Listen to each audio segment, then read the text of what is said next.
রমাদানের ফজিলত। তোমাদের মধ্যে যে ব্যক্তি এ মাস পাবে সে যেন অবশ্যই রোজা রাখে, আর তোমাদের মধ্যে কেউ যদি অসুস্থ হয় বা সফরে থাকে তবে অন্য সময় সে সমান সংখ্যা পূরণ করবে। এক রায়্যানের সুসংবাদ। জান্নাতে একটি দরজা আছে যার নাম রায়্যান। কিয়ামতের দিন এ দরজা দিয়ে কেবল সিয়ামকারী প্রবেশ করবে। 2 গুনাহ থেকে ক্ষমাপ্রাপ্তি। যে ব্যক্তি ঈমানের সাথে সওয়াবের আশায় রমাদান মাসের রোজা রাখবে তার পূর্ববর্তী গুনাহসমূহ ক্ষমা করে দেওয়া হবে।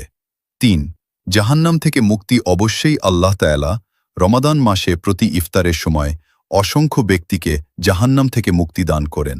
প্রতি রাতেই তা হয়ে থাকে। 4 সাইমের আনন্দ।